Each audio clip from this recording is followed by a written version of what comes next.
This is DJ Wolf Live. You know, I was on YouTube this morning. Of course, I posted a podcast video about Eddie Murphy's triumphant return to Saturday Night Live. His first gig hosting Saturday Night Live since he left the show 35 years ago in December of 1984. Now, I was watching I caught a couple of other YouTube videos where people were bashing Eddie Murphy, even to a point like, oh, he's cooning and blah, blah, blah. And I'm like, wait a minute. Eddie Murphy's been doing this kind of comedy for 4 decades, and now all of a sudden you say he's a coon because he did it. No. There's some of y'all pro-black people who doing this shit. You know, and that's what kind of take me the fuck off. You know, what kind of comedy you going to expect to get from black people? Black people are going to talk about black people experiences, just like white people talk about white people experiences, just like Jewish people talk about Jewish people experiences, just like Asian people talk about Asian people experiences, just like Hispanics talk about Hispanic people experiences. It's all relevant to who they are. What the fuck you think he going to talk about? You know, all of a sudden he get back out there, he doing this comedy like he always been doing for decades. Is what made him famous. You know, he bring out the heavy hitters along with himself, and Dave Chappelle, Chris Rock, Tracy Morgan, and to a lesser effect, Kenan Thompson, who really kind of is a heavy hitter in his own right. But you got people out here now trying to throw Eddie Murphy on the bus. And I ain't gonna lie, I ride with Eddie Murphy. I've been fucking with his comedy since I was 16 years old. You know, I still ride with it at 55. You know, it's no different. You know, the brother is funny. He is still funny. He still has his brand of comedy the way he still does it. And as far as the Bill Cosby comment, I had no problem with it. You know, I had no problem with it at all. You know, so what he said about Bill Cosby? Bill Cosby never supported people the way Eddie Murphy supported other comics. That's a known fact. What other black comics you know Bill Cosby has ever supported? I don't know of any. I can't think of 3. I can't. What's this fool doing out here? Why don't you drive up? I can't think of 3 comics. Right? Why are they driving so damn slow this morning? Here we go around you slow. I can't think of 3 other comics, 3 comics that Bill Cosby has ever supported. I can't think of them. Apparently you can't either because no one's talking about. You know, that's the one thing Eddie Murphy has always done. He do rep other comics. He do support other comics. He even hang out with other comics of his ilk. Bill Cosby was never really one to do much of that, to be honest. You know, but he's spurned a generation of other comics like himself, of his ilk, like Chris Rock, Dave Chappelle, Martin Lawrence, Tracy Morgan, the Wayans brothers. I could go right down. Matter of fact, the Wayans brothers were the ones that co-produced and co-written. Keenen Ivory Wayans did anyway. Co-produced and co-written one of his biggest comedy films, Raw. You know, Raw was huge. Raw was one of the funniest things he ever did. You know, now you want to talk about, oh, he's a sellout, he's a cool one. Get the fuck out of here. He married a white woman. So what? He married? Like I said, I did a couple of videos about people talking about Eddie Murphy. I mean, people talking about chastising black men for wanting. For finding love that's outside black women. First thing first, if black women call themselves trying to find love with a successful black man, they ain't gonna do but use him anyway. I'll give you a prime example. I watch this with my wife. Well, I don't really watch it, but I kind of do sometimes. It's this show called Married to Medicine. Okay,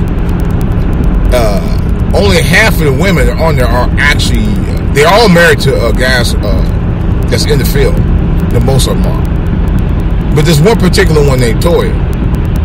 This funky broad don't do nothing for her husband except lay on her back and throw parties. That's all she does. They were almost near financial ruins at one point. They had a big house. They had to sell the house, and the downside get a smaller house. The guy that was financial ruin, and she went right back and got them. They went and got a bigger house, a house bigger than the original house. You know, and she does nothing. She brings nothing to the table, and she be dogging this dude out. And he's a very successful doctor. That's a prime example of what I'm talking about. You know, a lot of black women don't want nothing more than just a husband, just to get his money from. A lot of them do. I'm talking about the ones who be going for the big bucks. You know, versus the love. They go for the money. You know, but y'all worry about Eddie Murphy or Dave Chappelle or somebody dating a white woman or an Asian woman. So what? Has nothing to do with their creativity. Has nothing to do with it at all. But see, what y'all look at is like, oh, well, he gonna date a white woman and then he gonna coon about us at the same time. No, he was doing that long before he got married to this white woman. So it has nothing to do with that. You know? Has nothing to do with it at all. Y'all just wanna, you look evaluating who they are and want to deconstruct it by actually pointing out stuff that has nothing to do with his career. Nothing to do with it at all. Basically, you're hating. Basically, you're jealous. Basically, you don't want to see. You ain't did nothing with your life, so all of a sudden his life shouldn't mean any more than yours do because you didn't do anything. That's the stuff that makes me sick, man. You know, I've had haterade in my own family, but I ain't gonna go into detail about that right now. You know, all I know is you doing you, I'm doing me. You know, I don't make that kind of money anywhere like those guys do. But I mean, the thing of it is, I do what I can. You know, but people just like try to throw you under the bus just on the basic stuff that you do. Oh, you got a house, okay? Look at you. You got a car, look at you. You got a family, look at you. You know, you do this, you do that. Look at you. Yeah, look at me. I'm setting an example, ain't I? But people just, you know, I say basic stuff. You know? Basic stuff. People get, I'm telling you, I had one time, I told her about a house and she said, well, how big is your yard? I said, well, 1 acre. It wasn't, I don't even think, yeah, about a quarter of an acre, something. It wasn't even that big. It is not very big. Quarter's not that big. But she was like, oh, well, you know, look at this. Like, man. And you gonna try to go around me. You see. See? You're being stupid now. I swear people just take chances on the road every morning. I ain't moving.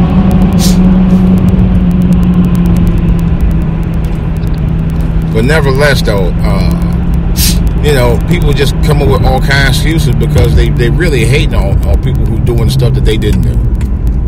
You know, and it's sickening to me. It is so sickening to me. You know, it's just pettiness. You know, and I can't be around people like that. Not that I don't want to be around my people or my own people or my own ilk, but it's just the fact when you get around some of the people, they want to get snide with you because they don't like the fact that you're doing something that they wish they could have done. And it's annoying to me. It's annoying, and it just basically just throw you on the bus because you did the right thing. You dotted all the I's and crossed all the T's. And now all of a sudden, you got to be guilt-shamed for doing the right thing. You know, I spent a lifetime dealing with people like that. And that shit gets old. And it makes me sometimes it gets you very depressed, makes me very sad. It does. It really do. I don't know why people be doing it, but you know, because I almost kind of was letting it get to me at one time. It almost was kind of getting to me at one time.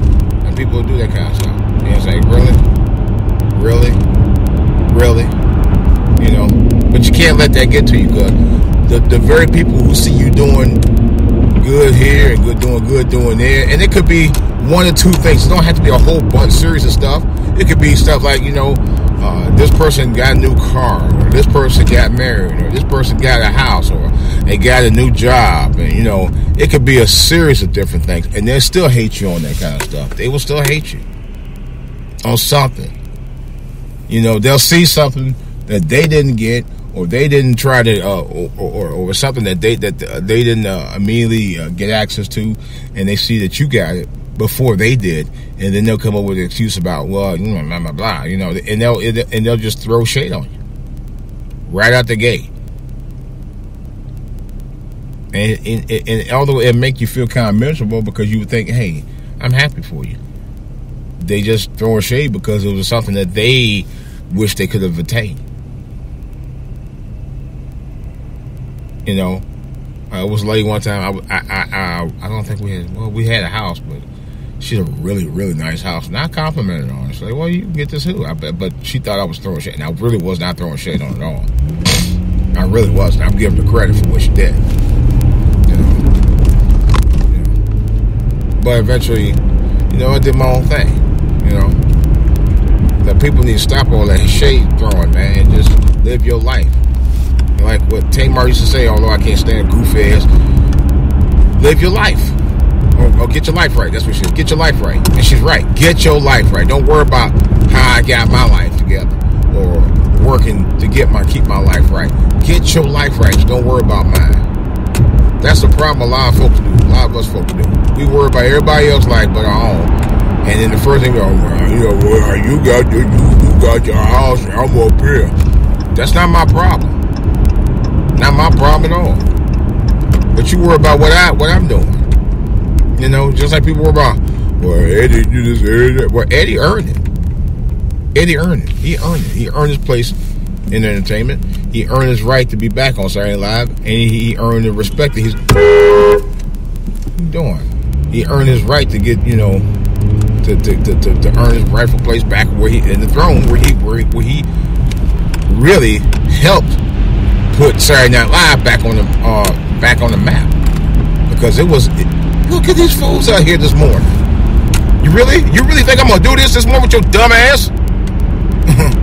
Man, these people, man. This fool, I'm like, he like right beside me trying to force me to let him over. Now I'm like, you don't drive like that, you freaking idiot. You see what's going on? He literally was like gonna force me to try make me slow down. There's a car behind me trying to get over. We ain't playing these games this morning. You can kiss my ass on that. You some stupid people. These people are ignorant as I don't know what on these roads, man. This is why I don't fool a lot of black people. This is why I fool with them. This is why I fool with them. They stupid as hell. Yeah, he gonna take a chance any damn way. Goofy mother. Boy, I tell you, the kind of people take you out your religions. They don't care how they do it. And this is what I'm talking about Eddie Murphy. Like, you gonna throw this guy? This guy has helped spawn other legends by being a legend himself. Just like before him, the Richard Pryors, the Red Foxes before him, the Pigmeat Martins, and those guys, and the Step Defense. You really want to go there? That's what I understand. How your guys want to go there, try and throw a guy like Eddie Murphy on the bus for just doing what he did in comedy for the last 40 years. It's very unfair. It's not right. It ain't right at all. It's really not. Because I thought about that. I said, come on now.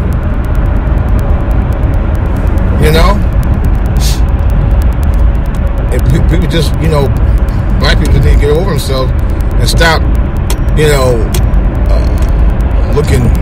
throwing people under the bus and look up. Stop looking down on other people.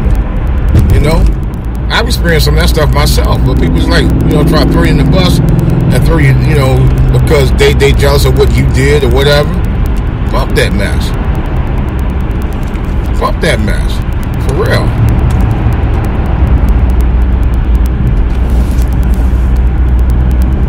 I just can't believe that fool did that earlier. That's how I felt. This fool gonna try this morning. Just now. We're in a ramp. One ramp goes one way, the other ramp goes the other way.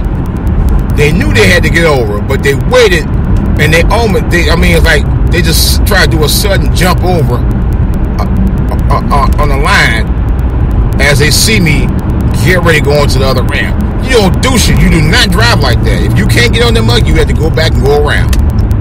You don't be doing that with people. People are retarded, man. I'm telling you. People just drive so retarded on these roads out in the DMV, man. They don't care. This fool was literally gonna force me out my lane, or just cut me off. You gotta give people time to stop. I wasn't stopping because I didn't have time to stop. This fool, I'm about to miss getting in the lane because this fool wanted to just cut me off. Because you don't drive like that. That's dangerous. That's very dangerous. It's like you saw him try and get over. They didn't do that until I was just passing them up, and then they decided, okay, I gotta go over now. I'm gonna force myself over on you as I try to get in this lane. Why would you take a chance on doing that when I'm already passing you up to go into the other lane? That was ignorant. You could have cost me my life doing that. It very well could have. And that fool didn't even care. They didn't give a damn. They literally didn't care. They were going to do it anyway. That's ignorant how people drive around here. And it's like, it gets annoying to me. They were going to do it anyway. People are just stupid, man. And like I said before, this is why I don't fool a lot of people. I'm not exactly an introvert. I kind of am, though. But basically because I don't do a lot of running around like I used to anymore. I mean, I'm not getting any younger. I like, going places and hanging out and, all that stuff and doing my thing. But it's part of the reason why I probably don't. Because people in this world are just so jealous, so envious, so dangerous. They don't take time to slow down. They do stupid stuff on the roads like a lot of these people do today. They just don't care. They don't care. They don't care at all. It's really sad people are still like that in 2019. About to be 2020. Speaking of 2019, I'd be so glad, and I'm not joking. I would be so glad to get 2019 out the way. The year is almost over.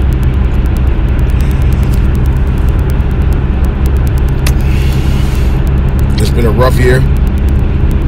I've talked about it before. It's one of the roughest years I've ever had. It's really the roughest year I've ever had in my life, man. So I'm going to do a sort of my year in a review about stuff I had to deal with, among other things. I will talk in detail a little bit about it because I'm looking forward to 2020, a better 2020. Let's put it like this.